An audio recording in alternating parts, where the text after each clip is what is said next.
I can't control God. It's a risk you're taking, you know? I can't control the wind or God. Start So then watching it's 5 seconds before. then I will call out the tour director. But I'm just saying that if the wind blows, there's nothing I can do about that. I can't control God.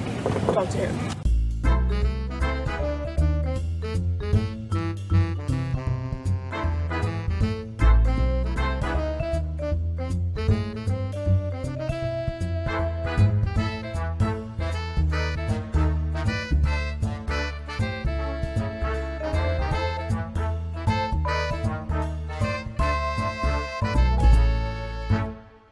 Did you know, James, that Venus Williams cannot control God? Talk to him. The finger pointing to the heavens, it was too much. It was so perfect. Well, it was that and then the strut afterward. Stomping the runway. It so reminded me of like 16-year-old Venus at Wimbledon, really upset at a chair umpire. He can hear it, she can hear it, they can hear it, everybody can hear it, but you. That was from her first round match in Parma. We'll talk about that a little bit later on. But this is the body serve. And I'm Jonathan. And I'm James. I think that's what they call a cold open. You delay the title card. What's been going on?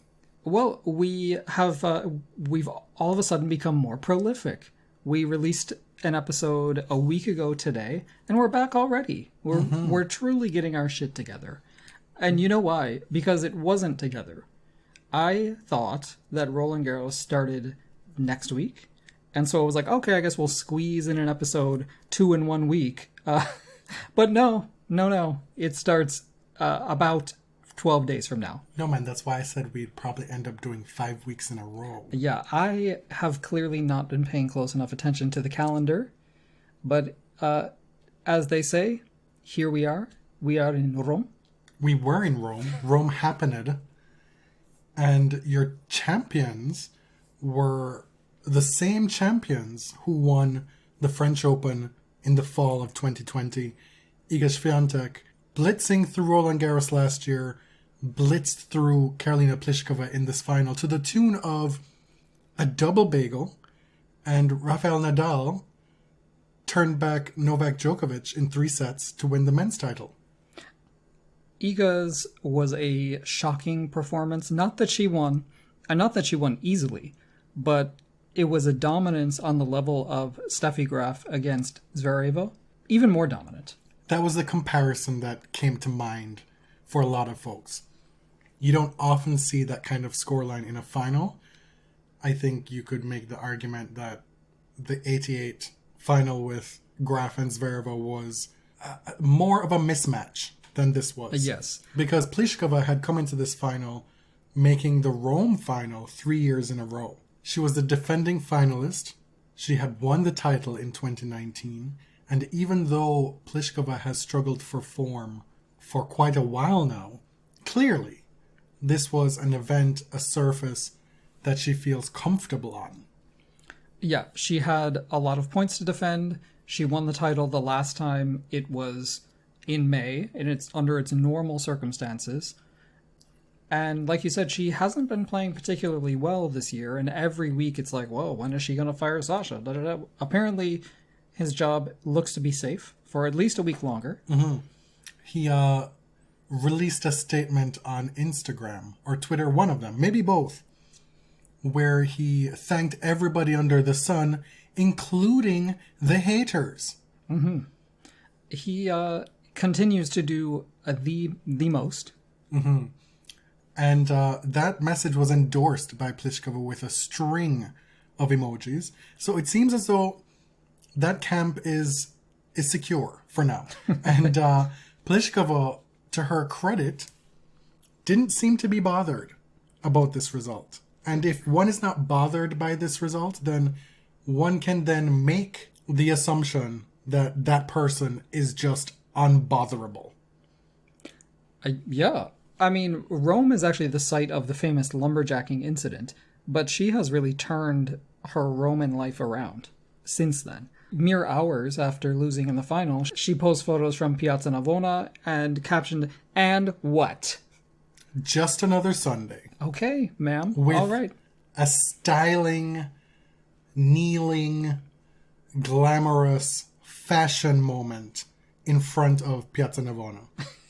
And I have to say, I have not always understood or appreciated Karolina's sense of humor, but in this case, I have to give her props, really, because what else can you do? Like, you were beaten so thoroughly, and I mean, going against a player like that who makes you look practically silly on court, what can you say? Except for, well, tomorrow is another day. Mm-hmm. We've heard and we've been told many times that such and such is just how Karolina is. That she's very blunt, she's very dry, she's funny. And while we may not have necessarily been able to understand all of that up until now, I think this moment is a pretty good encapsulation of that. Mm-hmm. If you don't get Karolina, no, you're just never going to get her. Right. And I think a lot of people, ourselves included, have always been trying to read into her humor and try to understand it. And I think the theme is what you see is what you get. Like she's just lays it all out there. Also, the reaction to this result reminds me of how Simona Halep has dealt with a lot of high-profile losses in the past. And her response, which I've thought of as being very healthy, is kind of how Pliskova goes about things too. And so I appreciate that side of it. At the end of the day, not to be cliche about it, but this is just tennis, you know? Karolina she played really well this week. Like, she turned around her form in a big way up until the final. Like, this was not going to stop her from living her life. We've all been through varying degrees of lockdowns over the past year and a half. And given the opportunity to go sightsee in a historic city like Rome, she was going to take it. Double bagel be damned. And so I tip my hat to Miss Pliskova. But what can you say about Iga Swiatek? She's the defending champion Roland Garros and won it in such a dominating fashion. She had one pretty difficult match here in which she saved a match point against Krejcikova. And then, I mean, to give that performance in the final is just must be a bit terrifying to the rest of the field going into the French Open. She's peaking at the right time. She didn't spend too much time on court. And she has this way of making the opposing player look unprepared. She just lines up these shots and it appears as if her opponent is walking to them. She has this way of making it look so easy while not really being fully aware of what she can do. Because it's not easy. And the combination of those two things, if I'm a tennis player, that strikes fear into me when I play Iga Swiatek, because I don't think she knows how good she can be yet. Mm-hmm. And I don't think we've seen how good she can be yet. Because she's not, she's not 6'2", she's not extremely muscular. Sometimes it feels like these shots come out of nowhere. Like she's going to kill you when you're not prepared for it. When you feel like she's going to go in the other direction. I mean, she's still pretty tall. She is. I think she's like 5'11", which is tall. But like you've said a lot before, looking at a player like Camila Giorgi, for example, and wondering where does the power come from, her timing and her muscle memory just must be so impeccable. She also hits with a lot of topspin. Mm-hmm. She can vary her spins on this surface. And that's where the comparison to Nadal comes from with Swiatek. Yes. She just has a lot more potent variety on this surface than most people do. Mm-hmm. There's not a whole lot to be said about the final itself, except for some beautiful shot making from Iga. She was forced to play 2 matches on Saturday against Svitolina, beat her in straight sets, then against Coco Gauff in the semis, won the first set in a tiebreak, and then won 6-3 in the second. 4 sets over Saturday, and then she comes out on Sunday and does this. Now, why do they have to play 2 matches on Saturday? Obviously because of the rain. Rome doesn't have a roof. Roofs are very expensive. But why did the women's number 1 player have to play in the rain, and the men's number 1 player did not? I saw this was a question that a lot of folks were asking, And I don't have the answer. The immediate inclination is to think that there's some untoward sexism going on there, which I'm not here to discount. Right. Not here to say for certain, but also not here to discount. I also know that in some situations, the players can come to some kind of agreement with themselves to keep playing to a certain point before the umpire says, look, listen, this is not on. Mm-hmm. And we know on the men's side, there's one particular player who's not about that rain life on clay, especially when they're behind, if we're to follow the historical nature of things. I don't know if that's where you're going with that. The historical nature as in like 2 days prior? Yes. The context is we're coming off a tantrum from Novak screaming at the umpire about when are we going to get off this court because it's raining. That was in a different match. And then during that quarterfinal, and then his match against Tsitsipas was suspended and then postponed to the following day, but Ash Barty and Coco Gauff were going on court. Ash did not seem pleased to be on court. And she also apparently was carrying this arm injury that's been recurrent. The conditions with such a heavy ball certainly didn't help, and she ended up pulling out against Coco Gauff. I imagine to just save any possibility of missing the next major. Mm-hmm. I mean, it's an injury that she's familiar with. Yes. So she kind of knows how to treat it, what to look out for, and in those conditions, feeling that it was cusping to become a problem for her, she made the decision that she wasn't going to jeopardize her Roland Garros chances. Right. And it's smart because she's in a very good position for this clay season. She's played exceedingly well over the past few weeks. So why push it for Rome? Like, especially when in the condition you're in, you probably won't win anyway. Mm-hmm. So that meant that Coco Gauff advanced. Cue the people being big mad about Coco Gauff being lucky. Like, folks. Retirements happen all the time. And look how she got there. And what are the things that she achieved this week that would discount those claims of being lucky? She took Swiatek to a 7-6 set. She played her very tight in that semifinal. She also beat Sabalenka. She beat Arina Sabalenka. Week to week. Who had just won Madrid. Week to week, the most consistent player on tour this year. With somebody who's able to present a ferocious game to blow anybody off the court. That's not nothing. She beat Maria Sakkari. She beat Putintseva in the first round.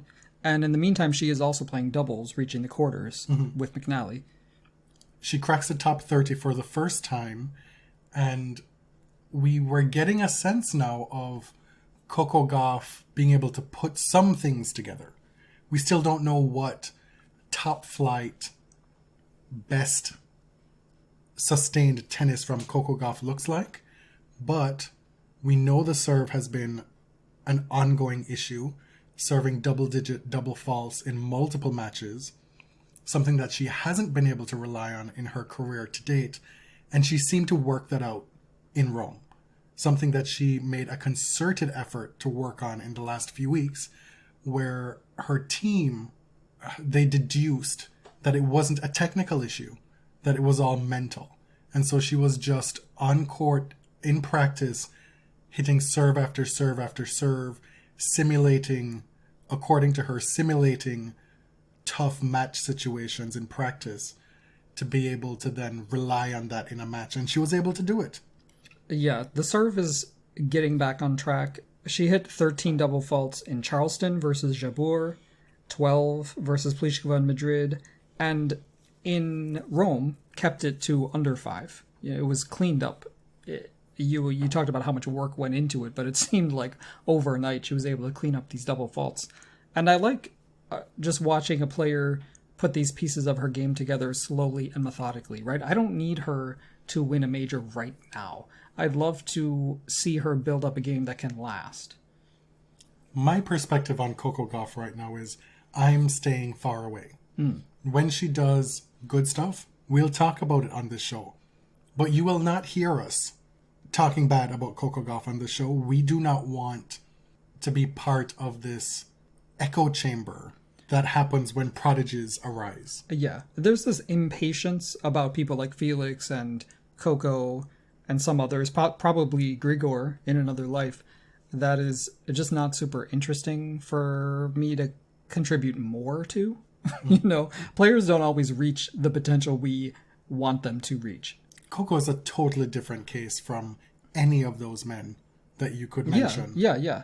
But people who showed immense promise, and we're talking about the next whoever. The next whoever, fine. I'm talking about actual legit prodigies. That's what we're dealing with here with Coco Gauff.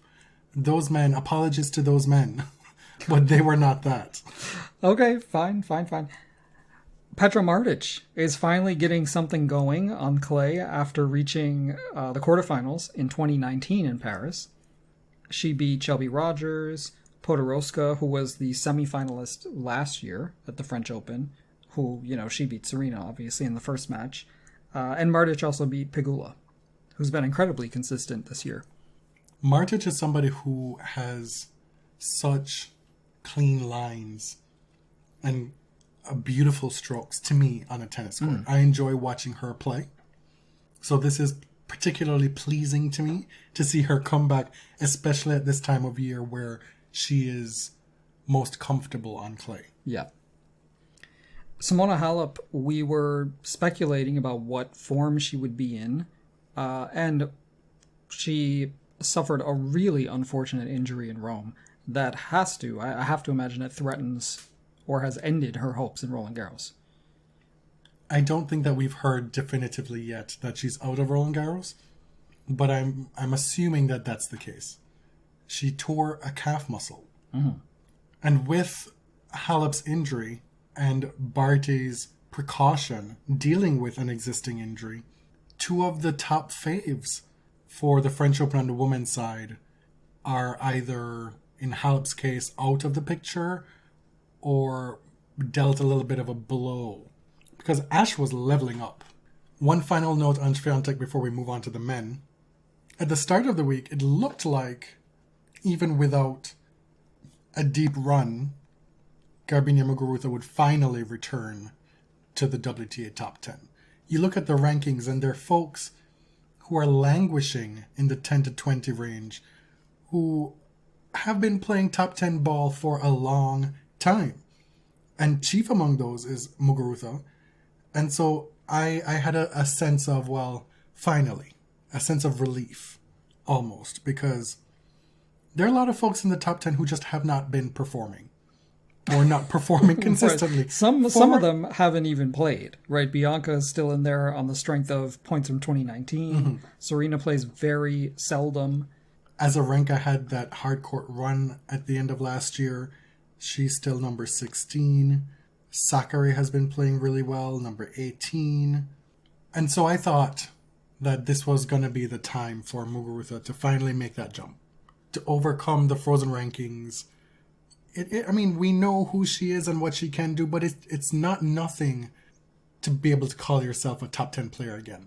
It's kind of annoying long term as it's been to be having these tough round of 16 matches, to be like, well, she's not a top 10 player, but we know what Garbiñe could do. You know, at a certain point, you want to see the ranking match the name and the pedigree, right? Right. But Miss Swiatek had other plans. That's the bottom line. Yes, she's finally in the top 10 at number 9. She's always felt so much better than her ranking. But, I mean, off the clay in the past few months, it's not like she's been a dominant player, right? You do have to do things week in and week out to maintain that high ranking. Right, but 2,000 of those points come from one tournament. Right. Like, almost half. Yeah. You know. In that time, and it's been, 8 months now? 8-9 months? She has been one of the top 10 players in the world. So while Garbiñe didn't achieve it this week, somebody else who is also deserving and should be in the top 10 did. But, again, what is deserving, right? We've talked about this on the men's side, because a certain player is always fetching about not being 1 or 2 slots higher than he is. The COVID adjustments to the rankings have, I'm sure, taken a lot of agonizing discussions behind, a lot of arguments about which points should stay on and which shouldn't. And this is what we have right now because of the pandemic. For one, you're referencing Alexander Zverev, who was already a top 10 player and was kvetching about 1 or 2 spots. Exactly. We don't know him. Well, you in said this his name. situation. I think it's pretty clear who I was talking about. I think at this point, since we've had to have another set of recalculations to how the rankings are going to go going forward, now is the time to actually feel a little bit aggrieved about it if you want, provided you actually have been playing that level. Like, I think you can actually make a claim to deserving this at this point. Okay, all right. Because everybody's been playing, and the people who haven't been playing haven't been doing so because of injury. Right. Now, let's move on to the men in Rome. We got the 50-somethingth incarnation of the Djokovic-Nadal rivalry, the most prolific, the most in terms of quantity. That's for sure, of men's rivalries in history, at least on the ATP level. It's definitely the most something. It's for me, it's not always the most attractive or entertaining matches. I don't love the matchup, but a lot of people do. I think it's gotten a lot more interesting in recent years, in the last couple of years, whereas previously I wasn't that interested in it. I think once Nadal was able to play that semifinal against Djokovic, although he lost it, I think that reinvigorated something in this rivalry. You're talking about 2019 Wimbledon? Yes. Okay. With any great long-term rivalry, there are ebbs and flows. It's not a linear thing, right? It's not like, well, they'll win this week, they'll win next week, and they go back and forth for 20 years. A lot of times, if you look at the head-to-heads, you'll have Chrissy dominating at the start. You'll have Martina from like 82 to 86 winning the majority of those. Like, there's a distinct period of time, often extended, where one of these great players has found something, has figured something out, and the other person has to go and wheel and come again. And especially on clay, for a while there, it seemed like Djokovic was nipping on Nadal's heels. Like, he could absolutely handle him, no question, on hard court. That hasn't been up for debate in many years. Right. Rafa hasn't beat him on a hard court since 2013. And on top of that, Novak was making great strides to figuring out Nadal on clay. That seems to have been stunted a bit. And on top of that, in the last couple of years, we had that great match that they played at Wimbledon. So I think that has brought a lot more equilibrium to their head-to-head and also made it more interesting for everybody involved who doesn't want to see one or the other just run away with it all the time. Novak has become such an incredible fast court player. He's won Wimbledon 5 times, and that got better and better as his career went on. And I think as that happened, it's not like inversely proportionate, but I think his performance on clay has become less inspired, like less interesting to watch. He's a bit more passive. Not that, I mean, he's still the second best clay player, I think. Except maybe Dominic Thiem, but he's still up there on clay. You could see him winning Roland Garros if there was a blip in Nadal's quality, But for me, this match this past Sunday was actually really interesting. I enjoyed it. It wasn't always the best quality. Sometimes they were both playing at a very high level together. Sometimes they weren't. But there was more mental intrigue than I expected. Yeah, you're not always going to get both players playing at their peak for 3 full sets. That's unrealistic. The net effect, I think the overall takeaway is that it was a very high quality match with lots of chess moves Right. within the 3 sets. The thing about Djokovic on clay, and especially against Nadal now, is that I think he's lost a little bit of confidence. Yeah. I think we discount how much that plays into the psyche of a tennis player, no matter how imperious they are on other surfaces, against other players, once something starts to just get in there and just woodpecker away, it can fester. And I can't imagine that the Rome 2019 bagel first set helped. I can't imagine that the 2020 French Open first set bagel helped.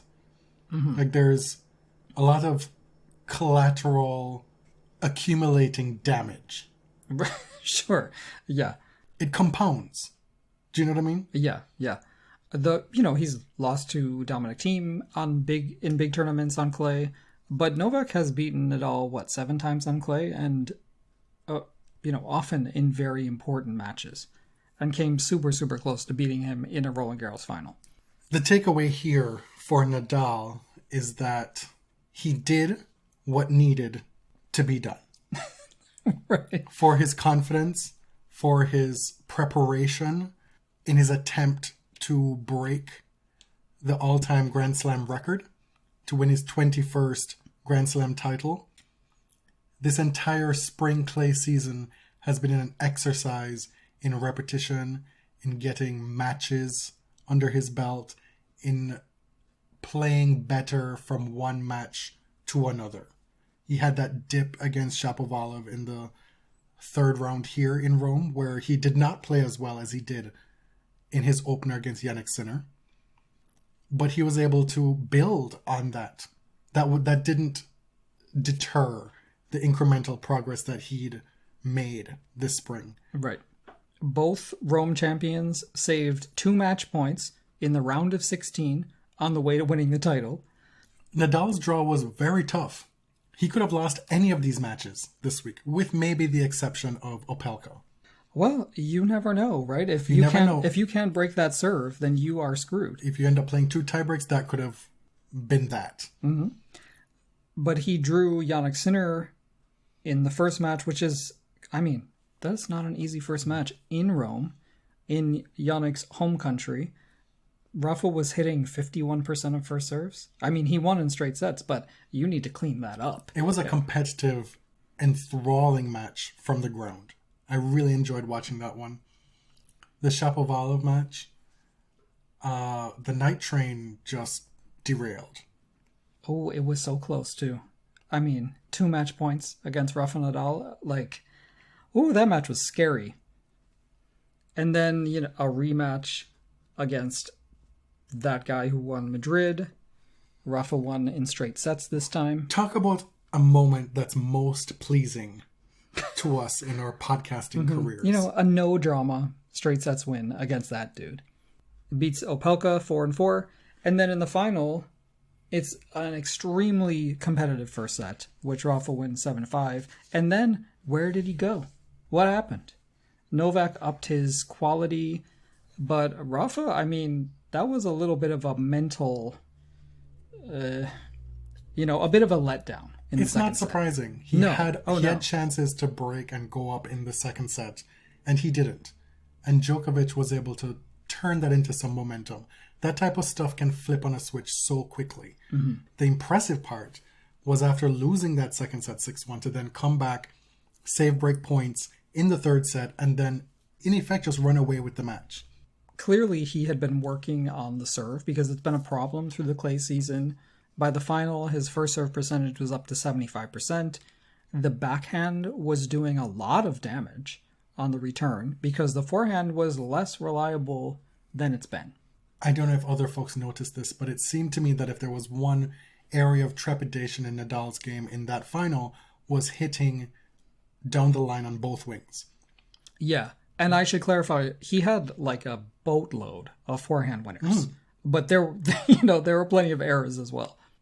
It seemed to me that there were times that it seemed where full throttle Nadal would go down the line on the forehand, definitely on the backhand, and he just didn't do it. Yeah. It was so infrequent that there was a point late in the third set, I believe, where Nadal actually wrong-footed Djokovic by hitting a fairly innocuous backhand down the line. It had a lot of topspin, wasn't hit particularly very hard, a fairly routine rally ball. But because Nadal hadn't been doing that as a pattern throughout this match. Maybe that was by design. Yeah. Because you have to come up with different patterns when you played somebody like 57 times, right? But in that moment, because he hadn't done it so much in that match, it wrong-footed Djokovic. He just assumed the backhand cross was coming. Yeah. And there were times when Rafa would return a ball so short, and it's just an easy put away for Novak. And Novak was using the drop shot very effectively, with Rafa really far behind the baseline. The drop shot, you'll remember, famously did not work in the Roland Garros final. And here it did, for a long stretch. Mr. Djokovic had a few words for the next gen. That was so funny. He's in his speech, which he spoke in Italian. His Italian is very impressive. You clocked it right away because you understand Italian pretty well. He said, Il next gen siamo noi, which means that we are the next gen, or the next gen is us. Me, Roger, and Rafa. And then he joked and said, Signore Pietrangeli is next gen too. But he's saying, yeah, we've been asked about next gen incessantly over the past 5 years. And guess who's still here? God, it has to be more than 5 at this point, right? It's been going... I don't even know. The prediction of this changing of the guard has been going on for a shocking time. Oh, sure. Probably 10 years. But the official branding of next gen has been, like half a decade or something? I think, with all due respect to one of the 3 GOATs, there's really only 2 GOATs right now who are playing at a level to really thwart these young people. Because Novak can quip about this, but these next-gen guys have made strides. A lot of them are playing really well in certain spots. Mm-hmm. They've won Masters 1000 tournaments.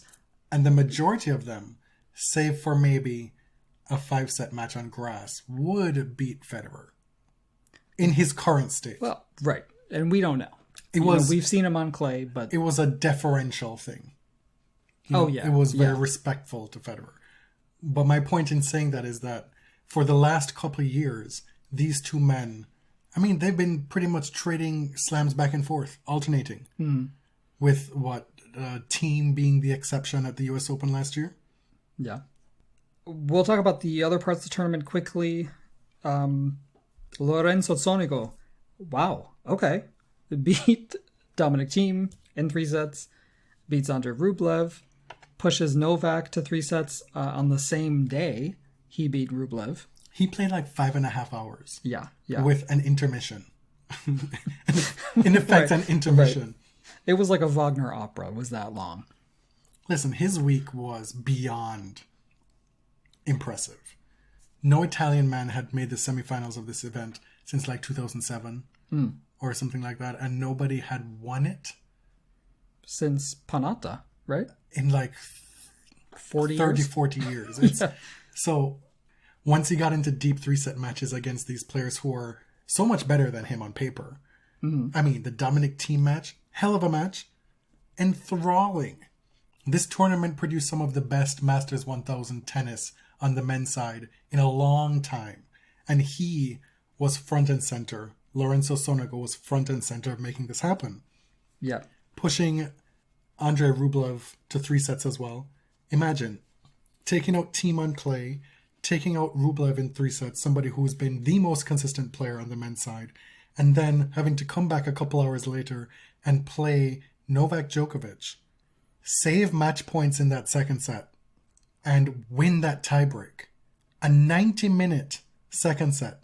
After playing all that tennis, you find yourself in a 90-minute second set with Novak Djokovic, and you're able to pull it out. That was really impressive. And serving Karate Kid tees while doing it. I was obsessed with how much he looked like Ralph Macchio in the Karate Kid. What that had been. It's the face as well. Reilly Opelka seems to have gotten the Venus Williams boost. She was out gallivanting around Rome with Reilly, going to the Vatican museums, having gluten-free, vegan pastries in the city. Reilly is really into art. Like, he's an appreciator of the arts. And I don't know. I think Venus should take credit for this bit of mojo he got during Rome. Meanwhile, some of y'all were being super messy on the internet, talking about how Venus loves herself some young white men. What, I'm not going to comment because because I'm white and I'm a man. I'm just not going to comment on Venus's choices at all. So, yeah, Point is, you do you. Some of y'all were speculating that this was a date. Right, and who knows? Like, Venus does exactly what she wants all of the time. That is her brand. I wonder how that got set up, how that happened.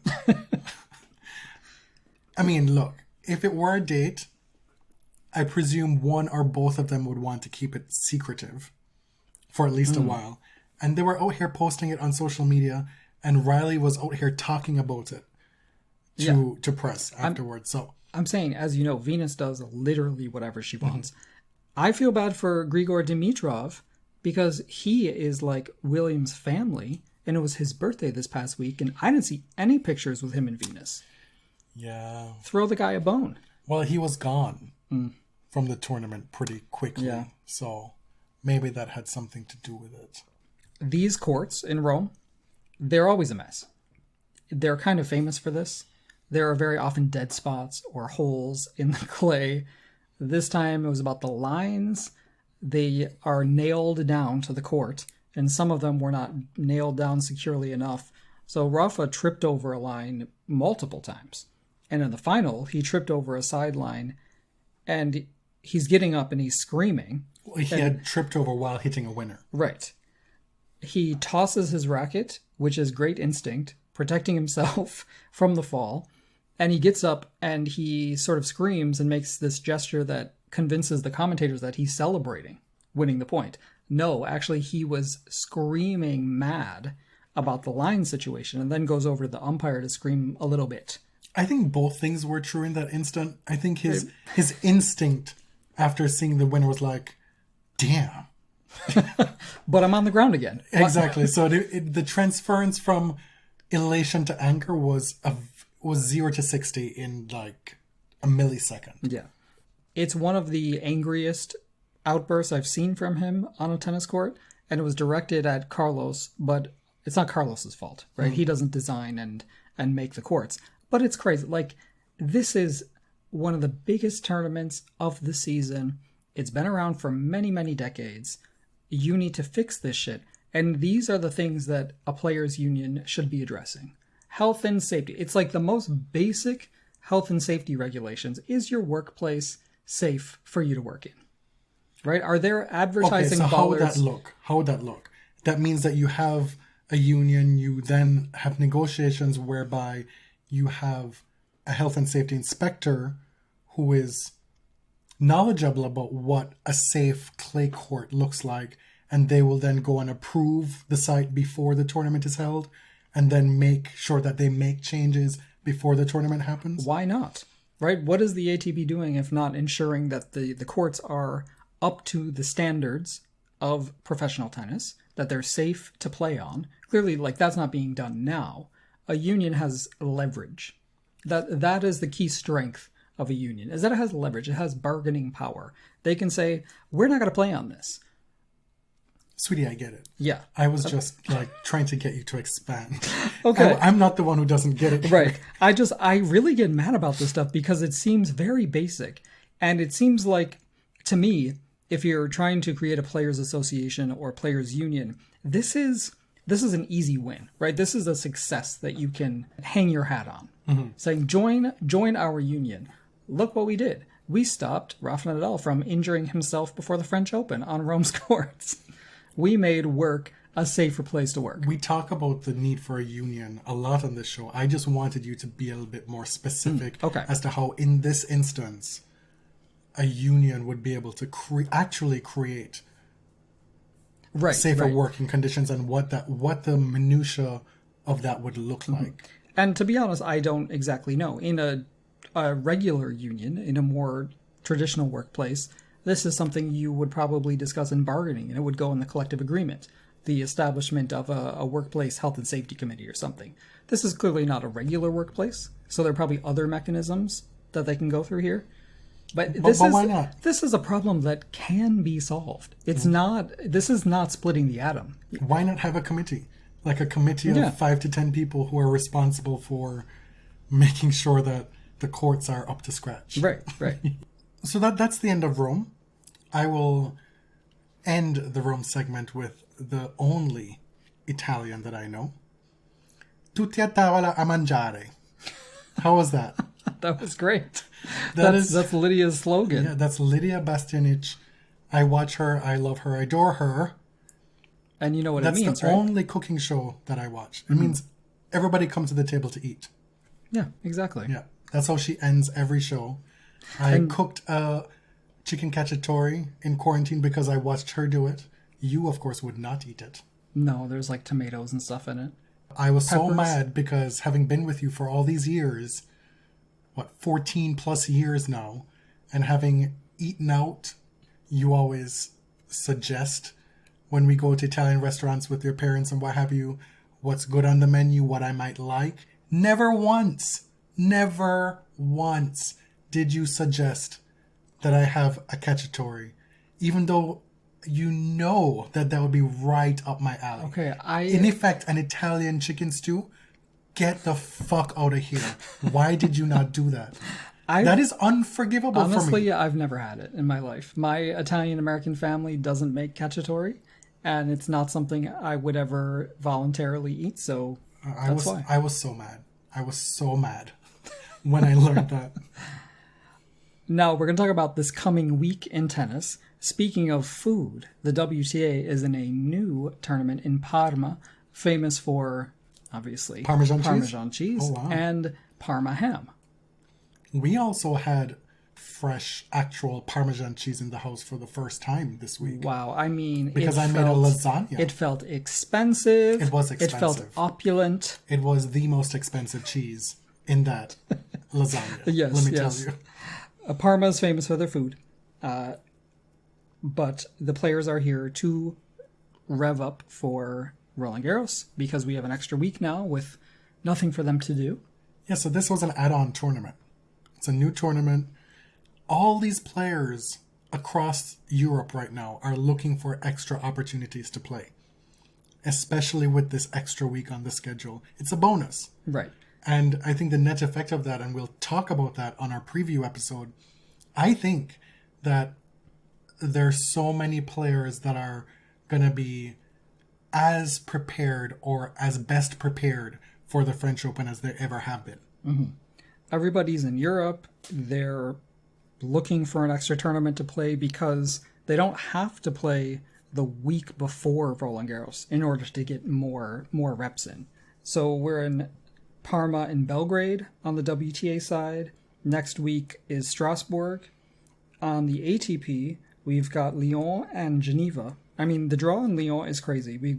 Team and Tsitsipas are the headliners there. And next week on the men's, Belgrade 2, because, well, it's actually Belgrade 3, but it's the second men's tournament in Belgrade, and Parma. The men are having a Parmesan as well. Right.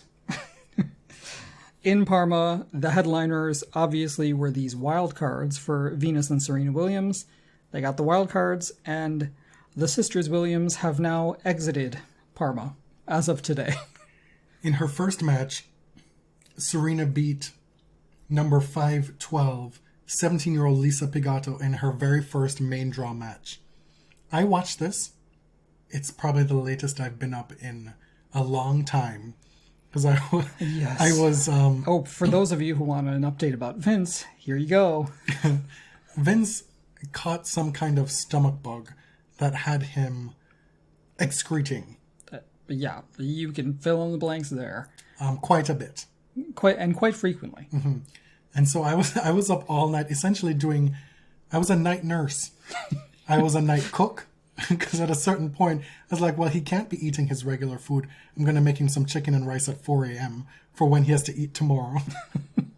And so once you got up to work, then I went to bed.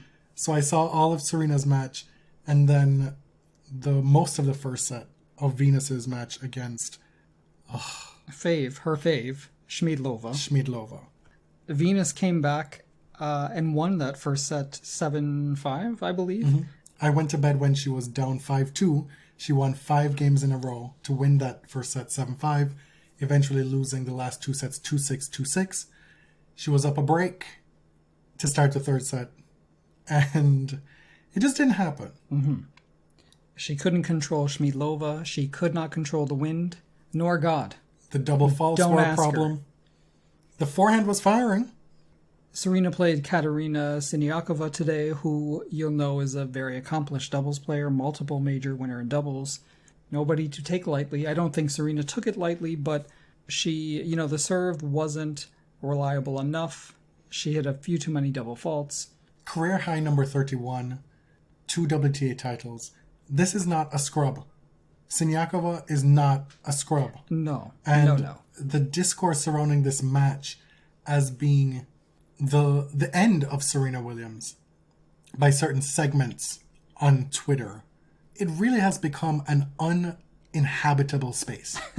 Like, were you not here when she lost to Sepulova and then Cornet 3 times in a row? That was years ago. Bottom line is, fine, Serena didn't win this match. Fine, she didn't play as well as she or you would have liked. The bottom line is, it's not the French Open. She got 2 more matches under her belt. That in itself is a departure from Serena's typical preparation for a slam these days. Right, I would have preferred her to get more match practice, but here we are. She's trying things differently. She lost early in Rome and was like, well, I need to do something different. Yeah. Patrick tweeted, change of plans. We're taking a wild card. We're trying different things toward this goal of winning another Grand Slam, winning 24. She's 39 years old, turning 40. This is not business as usual. And the idea that Serena is out here losing to a scrub is just rude as fuck, as far as I'm concerned. Yeah. Roger Federer made his comeback at the same time. Their matches were on at the same time. I understand that Tennis Channel cut away from Serena, based on what I saw on Twitter. Roger played Pablo Andujar, who is 35 years old. I didn't see the match. Apparently there were stretches of very fine play from Roger, but overall just a bit rusty, which is totally to be expected. In Parma, in her pre-tournament press, Venus Williams told a reporter that her favorite pasta dish is cacio e pepe, which is one of your favorites. Yes, a Roman specialty. It has very few ingredients, a whole lot of black pepper, and a hard cheese and pasta, and really that's it. Throwback to that time, I made cacio e pepe here, and then I also put, I think, spinach and pancetta in it. And I tweeted about it saying, oh, this is my take. I know it's not cacio e pepe, but this is what I did with it. And boy, did I get roasted. The girls were mad. They were mad. Authenticity. Let's save that for another episode. We'll have a whole episode about authenticity. The food traditionalists. I'll say the simplicity of cacio e pepe is beautiful. Like it's wonderful as it is, but if you add something else because you like it, that's fine. That's really okay. The pretension surrounding pasta, it's far too for much. me, is unfathomable. Like, we're literally talking about pasta. That's the same damn dough in different shapes and textures. Like, learn how to cook a stew and get the flavors right. Okay? Okay. Now, I want you to take it away with this next segment. We had a listener, I believe it was Dennis, reach out to us about Sabalenka and whether or not she's quote-unquote problematic after our last episode. And it's something that you've had on our agenda for a while. We just haven't really felt it was the right time or that we were knowledgeable enough to talk about it yet. So now in this segment, we're going to go in on Miss Arena for a little bit. Well, I think we're just going to talk about what we've been able to find out. This has, of course, sort of been bubbling for a while. People have accused her of being a supporter of Lukashenko, who is the president of Belarus and considered to be an authoritarian by most Western countries. Some new evidence came out, and, some stories translated from the original Russian that I've been trying to get through. If you didn't know, Belarus had a presidential election last year. In August, the incumbent president, Alexander Lukashenko, won for the 6th time, with supposedly 80% of the vote. Now, Lukashenko has been president since 1994, and only one of his elections has been deemed free and fair by Western countries. So he is now not considered the official leader of Belarus by the EU and the United States because the election was of questionable integrity, shall we say. The opposition leader, I cannot pronounce this name, so I don't want to... Svetlana Tsikhanouskaya. Right. So the opposition leader who lost the election was detained in jail for 7 hours after she filed an official complaint. Her campaign chief of staff was also detained. The government said it was an error. They were released. But these massive protests erupted in Belarus. They were pretty brutally repressed by the police. Thousands were arrested. They were using tear gas and rubber bullets. And, well, much like they do in the United States, but that's another day. You know, the actions by the police and the government were criticized around the world. And so while this is all going on, Arina Sabalenka is posting, like, makeup photos on Instagram, and one particularly riled her fans. And so a lot of the comments under this Instagram post were, how dare you post about this frivolous thing when these historical, horrible things are happening in our country. At this time, she had already met with Lukashenko at least once, maybe a couple times, based on her tennis results. So, like, she's met the guy. Like, it's not like she's completely unaware of what's going on in her home country. So she sniped back at a few of these comments, and they're still there. She said to one person, "Karma does exist. That's why you're a nobody." And so many of her fans were commenting and saying, well, we just can't support you anymore because of how nasty you're being. She apologized, but part of the apology was this. Quote, "What targeted harassment? And you want level-headed people to be with you? And do you really think that you're allowed to decide for me which side I'm on? To insult me and the people who refuse to take part in your alleged fight for justice? Or do you think what you write to me are peaceful statements?" And she went on to say that she avoids politics. She doesn't wade into that stuff. So the apology was not really an apology. Tamani Karyal tweeted an article from back in December from a Belarusian source that was talking about this letter that was written in support of Lukashenko that was supposedly signed by a bunch of athletes. And this letter was in response to a letter from other athletes condemning the actions of the government. Now, this letter that Sabalenka allegedly signed was sponsored by the country's Ministry of Sports in support for Lukashenko. It's all very confusing. Like, it was a translated story. It was a bit difficult to understand. We've stayed out of this a lot because we don't really have, like, a full grasp of what's going on in Belarus and what athletes should be doing. You know, like, what is the right answer? But I don't know. I feel like what is safe for them to Exactly. be doing. Because when Victoria Azarenka gives a statement that is kind of empathetic to Belarusians and what's going on, but also not really taking a political side, that's one thing. I was not going to sit here and criticize Victoria for that because I don't know what family she has in Belarus, who could potentially be at danger. Like, we've seen what's happened to other prominent athletes in the past before. Specifically, I can talk about Enes Kanter, a Turkish NBA player who's been very outspoken against Erdogan in Turkey, and his father has been imprisoned for long stretches before. There have been arrest warrants issued for Kanter himself. There are risks involved that we may not know about or be able to fully understand sitting from our kitchen table in Canada, right? Right. But this feels just a little bit dismissive from Miss Sabalenka. it feels just a little bit bootlicking to me, is what I'm going to say. I feel like we've gathered enough observations and enough evidence to sort of make that conclusion. She apparently has gone to several events maskless, defiantly maskless, even after being asked to put one on. The mask thing was in the same story that kind of explicated her Instagram posts. So if you want to put Sabalenka into the group of problematicals. You can do that. I don't know. I mean, up until now, her vaccine comments have been the only thing that have been categorically on record as being just not it. Right. Right.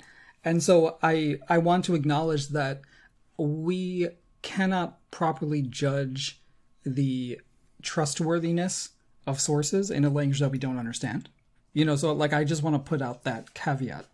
Now we're back to one of your favorite stories. The story that keeps on giving for you. Do you ever feel like we're running on a treadmill? We're pushing up a boulder like Sisyphus. Diana Yastremska will always make an appearance on the Body Surf. How is this comparison apt for you? What about this is Sisyphean? Okay, you're right. I do enjoy it. But I also feel like we are not really getting anywhere. So this week, Yannick Schneider from Der Spiegel posted a story with the headline, Risky Sex. Well, like, talk about it, a headline. As we know, as we talked about last time, or the time before, the chair of the independent tribunal denied Yastremska's second application for reprieve from this ban. Risky sex. Risky sex. Are you still I'm still processing that? I'm getting there. Is this a call to condoms? Is this what this is? Yes, like a call to arms? Yes, it is. It is pro safer sex, but it is definitely an inflammatory headline. So as I was saying, Yastremska appealed. She appealed the second time. They were both dismissed. So now she's got to go in front of the ITF and hear about the sentencing. She'll have the chance to present a full case this time, but the Court of Arbitration for Sport has ruled, no, this hearing has to go forward. We're not dropping the charges. Schneider, in the story, said that Yastremska used, risky sex, basically, to explain how she tested positive for this steroid called mesterolone. She said that it entered her body through sexual intercourse with an ex-partner. I'm so sorry to the parents listening, because this feels really gross. But these are her words, right? Allegedly. Yes. So she said that the partner denies it and is lying about her father forcing him to admit this and put this into the record and provide blood samples. Now, Schneider argues, his expert argues that a urine sample is actually the most effective, the most appropriate sample to give for this sort of steroid transmission, which apparently was not given. So he's sort of casting doubt. The experts are casting doubt on the story. The Telegraph is reporting that Yastremska's father was putting pressure on the boyfriend to admit that he was the guilty party and he was the one who had it in his system and passed it along. I mean, this is getting messier by the second. I mean, if you care for your career that much, then yeah, I guess you are going to reveal these things. If it's true, then you have no choice but to tell the truth. If it's not true, now that is beyond mess. So this story in Der Spiegel comes out, and very swiftly after, Diana releases a statement on social media and says, "You may have seen a recent story in the media about me and my case. I can say categorically that the story is untrue and defamatory. My lawyers will be in touch with the publication in question. I'm confident that once I have the opportunity to present my case and evidence at a full hearing, I will be cleared." Questions arise from the statement. What I want to know is, didn't she already present her case? But I guess she will have the opportunity to present the most full version of her evidence in this next hearing. But who is advising her? Not every story requires a comment. I would just think you would want to keep your statements to a minimum so as not to interfere with the actual proceedings. If you're searching for logic with the situation and Miss Yastremska, I think you're barking up the wrong tree. Fair. It's just, she's facing a pretty draconian ban. 2 years is the standard ban, even accidentally taking this stuff. But if it turns out that she was lying about the story, it could be much worse. Listen, she's absolutely within her rights, naturally, obviously, to defend herself. Mm-hmm. But it just has always felt like there was something off about this from the start. Yeah. And it has to do with her own behavior. Yeah, it tells you like it's been handled completely wrong because she may be completely innocent. I have no idea. But the way that it's been handled makes it look the opposite. And I'm so confused, my head's spinning about a lot of things. But I had a moment of complete ineptitude this week. Where Just one. in response to this story, I was like, I wonder if Sasha is going to stick around, if anybody else will have him. And I was like, hello. It was a complete brain fart. And then for the life of me, I couldn't even remember who he was currently with.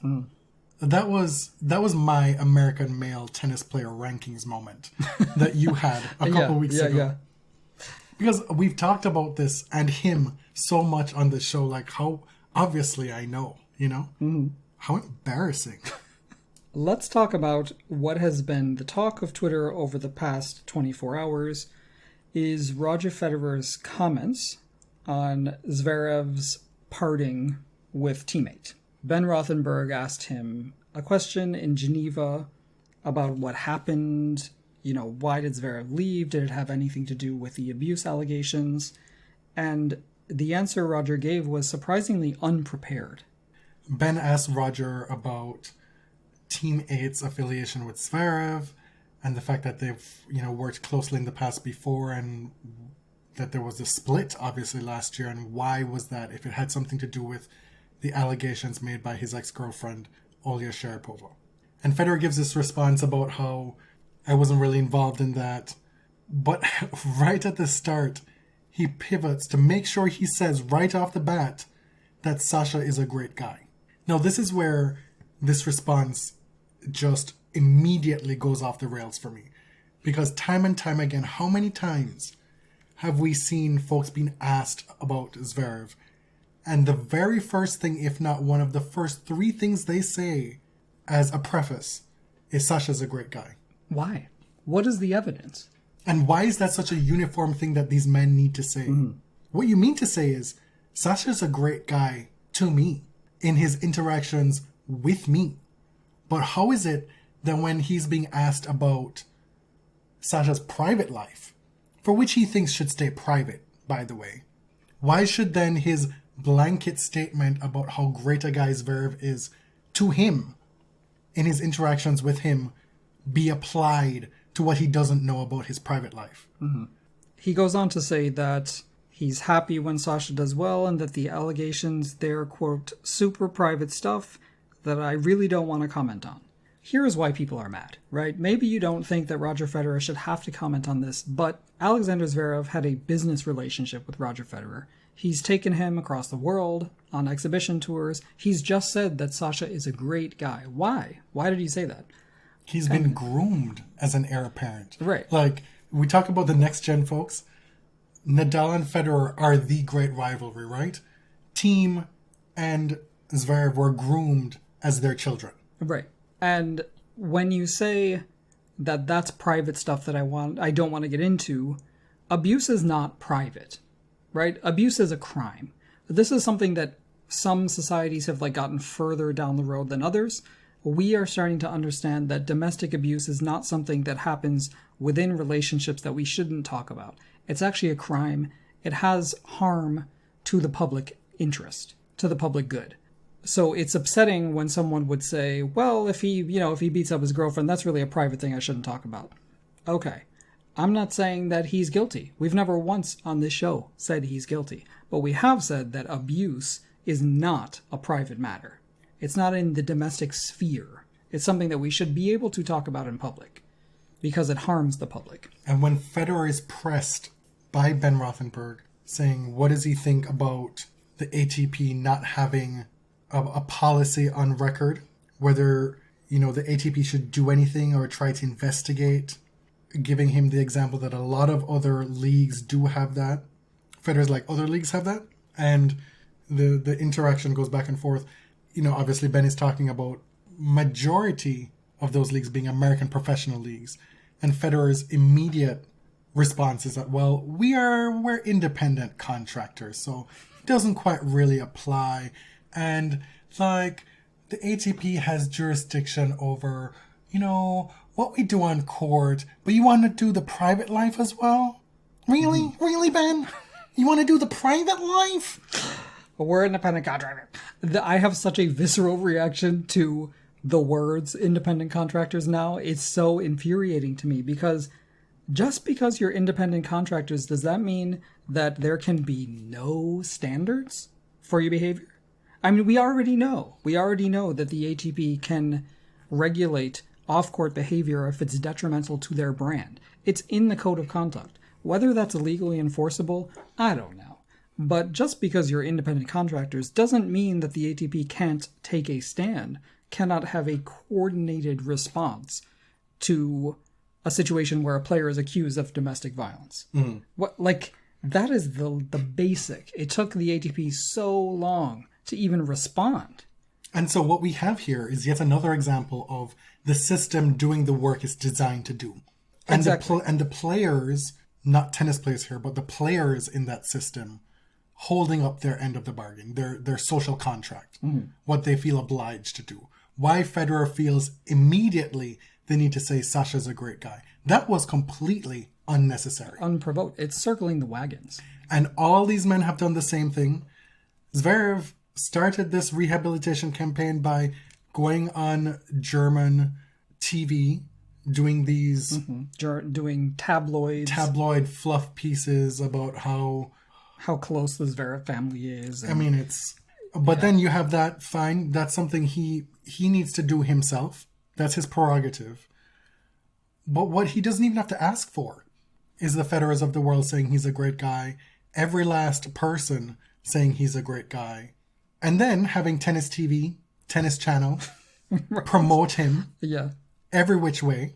Like, fine, we'll take a week off here because y'all were too loud on Twitter, but we'll be back next week. And the ATP won't do anything. They don't have a policy in place to deal with domestic abuse allegations. Folks are saying, well, Sharapova didn't press charges. What are they supposed to do? Well, Basilashvili has a court case. And they're not And doing they've anything done with that nothing. either. They've just been out here celebrating his wins this year. So every last step of the way, Zverev has had the benefit of a system designed to suppress the voice of the accuser and to protect him. So we don't need anybody else. Not Federer, not people with 17 digits in their handle on Twitter, not folks who want to avoid taking a look at their own complicity in why we are here in this place. We don't need any of that additional defense for Zverev because he's got every resource at his disposal, even if he doesn't ask for it, because that is the system. What I sort of gathered from this is that it was surprising how unprepared he was for this question. This has been going on for many months now. Roger had to assume that he would be asked this question at some point. And if you speak for 2 paragraphs and then you say, I don't want to comment on it. Well, babes, you've already commented over the past 60 seconds. You should have just said, I don't want to comment on it, period. It's not just a top professional athlete being asked, well, what do you think about what's going on with that person? As you said, Federer had a pretty unique, somewhat intimate, relative to other tennis players, working relationship. Right. Like they may with not have Zverev been friends, but there was a business relationship there. on many layers. Yeah. So, I think we, as people get older, people tend to be less and less outraged by things because caring about things is not easy, right? Caring about things takes a lot of emotional labor, but we should expect more. We can and we should expect more from someone like Roger. It is a tenet of the show. We've been saying this since 2015. Always expect more from men. There's nothing wrong with that. Right. And I should say, don't expect your fave to do any better than this. Right? This is not a fandom thing. This is not a Stan War thing. Our faves would probably answer this question just as poorly, unless your fave is Andy Murray, of course, because he's already answered it. He didn't answer it great, to my mind. He answered it decently. Yeah, it was better. It was better, but it wasn't amazing, sweetie. Right. But even Novak Djokovic conceded, yeah, we should have a domestic violence policy. Yes. Yes. Like, The this thing is what is, I like, don't understand. as a player, you are not a lawyer, right? You can actually say, I think the ATP should do this. Nobody is going to put you in jail if it's not legally enforceable. You've just shared your opinion. To show how bad this statement was, let's conjure our own statement about what Federer should have said. It really is that simple, given what he wanted to achieve in his response, right? Federer could have simply said, I am aware of what happened with Zverev, what he's been accused of. I think that there's no place for domestic violence anywhere. It's completely unacceptable.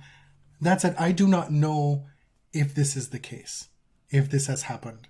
To my knowledge, the split with Team 8 had nothing to do with that. Those are decisions made on a different level. I'm not typically consulted. You'd have to speak to Tony Godsick. And then when the follow-up comes and says, well, what do you think about the ATP's response and them not having a policy in place? Rather than say, oh, other leagues have that, you say, well, yeah, I mean, if this is something that has happened, it's obviously detrimental to the game and the brand of the ATP, and it's not something that we tolerate. So the ATP, maybe should look into that. You don't even have to say, yes, the ATP should do that. Right. You say, maybe that's something for the ATP to look into. It's so simple. Like, what? Is he afraid of getting fired? I mean, he's Roger Federer.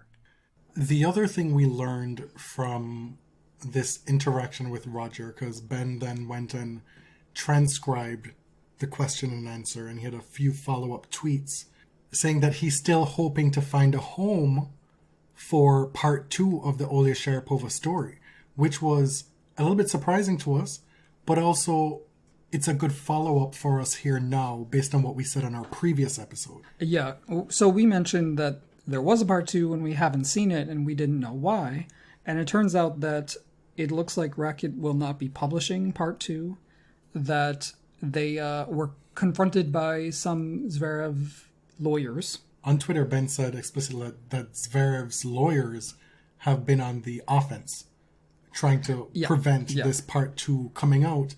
And the fact that it hasn't come out yet, Racket being the publisher of the first article, and now he's saying he's looking for a home for it, lets us know and believe that Racket is not going to be publishing the second part. Yeah, so it's understandable why other outlets would be hesitant to pick this up because of the risk-reward here. If they're also being intimidated by this legal team, it may not be worth the risk. Other people were suggesting, well, why don't you just put it out there? Self-publishing a story like this leaves you personally at risk for being sued for defamation. And I've seen a lot of folks say, well, they don't have any grounds to stand on. How is that gonna hold up in court? Maybe so. That's immaterial because whoever publishes it has to potentially deal with months or years of being caught up in court cases, having to pay legal fees only for it to just not pan out to anything. My point here is that when folks say, well, that won't hold up in a court of law, that's immaterial. Just the mere threat of a lawsuit is not nothing. It requires a lot to defend yourself, even if you are 100% in the right. New music is dropping. New music dropped today. Last night. I knew that Chapo was going to come out with a new song. I didn't know he was releasing an EP. It's a 7-minute EP. 3 songs. 7 though. minutes. Okay, fine. It is available on Spotify. His artist name is Chapo. Yes. He is also on YouTube, I think, at Chapo Music. Bottom line is the drip train is back. It is. The sound is very similar. The beats are very similar. It's not the Toronto sound, right? You know the Toronto sound. It's that really dystopian weekend sort of industrial sound. This is he has an aesthetic. It's kind of like Marvin Gaye's What's Going On album, where the tracks feel that they bleed into each other. What? I can't even say it with a straight face. You are fired. I'm kidding. I'm just kidding. But the songs do sort of bleed into each other. We were at the vet last night. This is our 3rd trip to the vet with Vince in the last he is feeling better 2 months. now. I don't think we said that earlier. Yeah. He's on the mend, so... So he's inside doing his thing and actually was able to take a picture. Once they receive him, we can't go in. He's been walked to the back and he stops for a little poop on the floor. And I apologize. And she's like, for what? She's like, we got a fresh sample. It was great. It's like, okay, I guess you're used to this. So we're, killing time in the car at like 10:03 because it dropped at 10 p.m. our time last night. Mm-hmm. And we're listening to it and then the vet calls. Yes, because this is COVID, right? So we're not allowed to go in. And for some reason, I couldn't turn off the Spotify on my phone. Get out. So I had to get out of the car. Anything for Chapo. I decided I'm not going to make fun of this guy because this is something that he loves to do. He's putting in effort. And how dare I mock something that he cares about? Right. But don't you want to see progression? Like getting better at something? Uh-huh. Yeah. This was not that. All right. I said I wasn't going to say anything bad, so I won't. I mean, obviously, if he enjoys it, keep doing it, girl. Yeah. I mean, you're giving us segments. We get to have a laugh or two. We haven't done a deep dive on the lyrics. But this whole bit about me and my boys repping in Nike, you're like, who, Felix? Yeah. Money so high that Felix got to climb it. The corniness of the lyrics, coupled with MFers, interspersed with MFers. You were the one who said you've got better flow than Chapo. Mm-hmm. I do. That you are very confident about. I'm not going to demonstrate it here. You haven't given me but evidence of that. You might be surprised. I don't even know if that's true. No, I've done it at karaoke before. I don't recall. Well, maybe you did it in college when I wasn't there. That's not my fault. I'm going to investigate this. I'm going to find out if this is actually true. Ms. Onika Mirage released a mixtape this week, and dare I say, Chapo just eclipsed her. Oh my god. You are such a messy, messy bitch. We're going to move on finally. We're at the end to things we like, dislike. I believe I've been tipped off that you have a dislike that's about me. Yeah, and then you were like, well, just don't make it too personal. You can decide. You're going to be editing this part of the episode, so if it makes it, it makes it. I dislike your complete ineptitude when it comes to having culinary instincts. Are you serious? Like you do you're telling me that you want me to cook all the time, but no, I'm saying you do the best with what you've got, and you're a fantastic sous chef. Mm-hmm. Like you take direction very well. Ask too many questions, but you take direction very well. But when I decide to make a lasagna for the first time in my life, as like a treat for you, because you're Italian and you're kind of bored with all the same kind of rotating meals I've been cooking in quarantine, you almost ruin it because your instinct is to tell me to do the wrong thing with the top layer of the lasagna. Even though me, a Jamaican, having never cooked lasagna, having never really eaten it that much, was like, well, I don't think that really works. I think you need like some sauce and cheese on top of that. You were so adamant about it. And so when it came out wrong, and we had to peel off that top layer, and it was wrong, you were like, well, I don't know what you're talking about. I'm like, listen, you have never been more forceful about anything in the kitchen before. You are like, this is how it needs to be done. Okay, drag me. And then when I told you about how I cooked for Vince at 4 a.m, his chicken and rice, this one, I can't even say I dislike it. I like this one. I like this one. You're like, so how did you cook the chicken?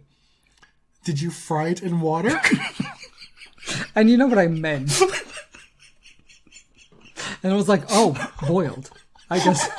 No. I was like, I guess that's what boiling is. The enormity of this stupidity didn't quite hit me. I actually responded to you in earnest.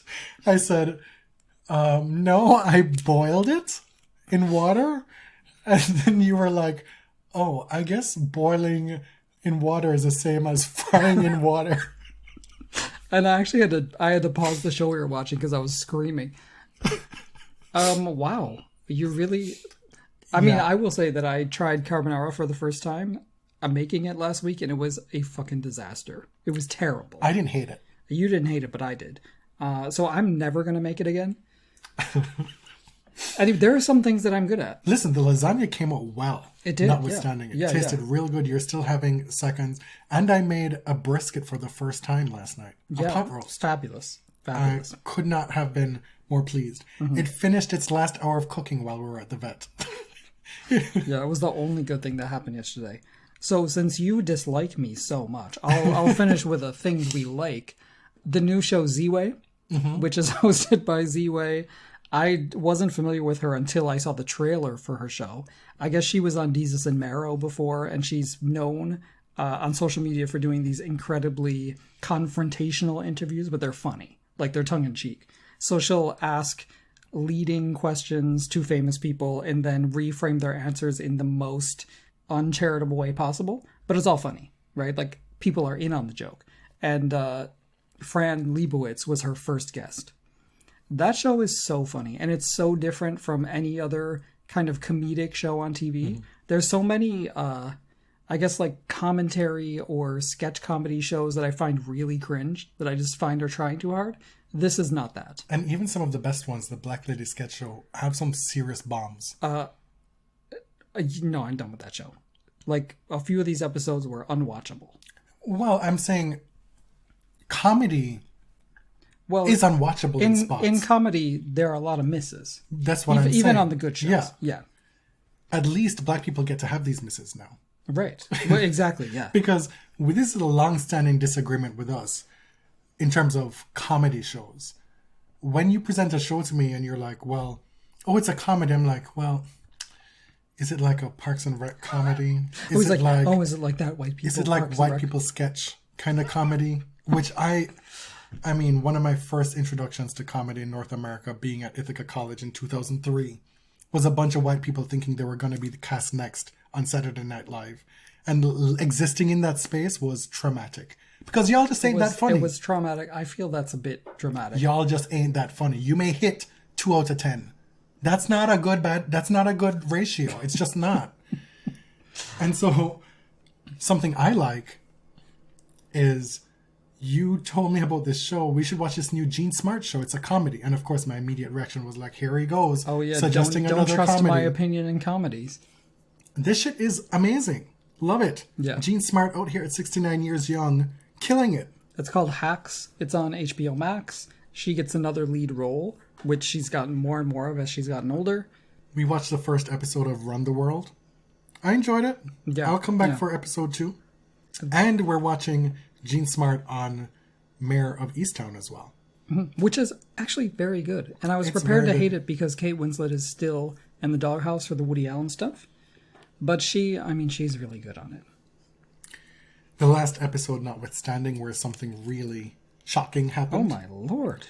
What I will say about the show is, why haven't we had more American crime dramas like this?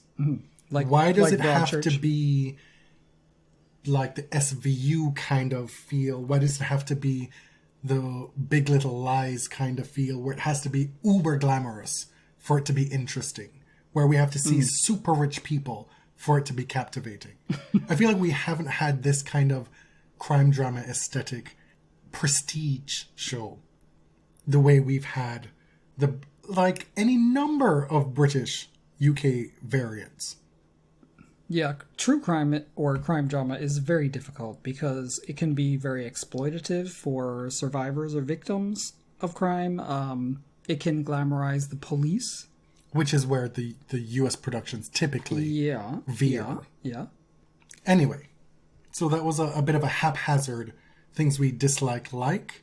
I'm gonna finish this episode and then maybe go fry some chicken in water. Sounds good. My name is Jonathan. You can find me on Twitter at tennis_John. And I'm James at ElliotJMR. 2 L's, 2 T's. This is The Body Serve. At The Body Serve on Twitter, Instagram. thebodyserve@gmail.com. If you want to email, you can get in touch with us that way. We'll be back for our French Open preview episode once the draw has been made. Mm-hmm. So sometime next weekend. Yeah, so probably like in 10 days. Yeah, 9-10 days. Thanks for listening. Till next time. Thank you. Thank you very much.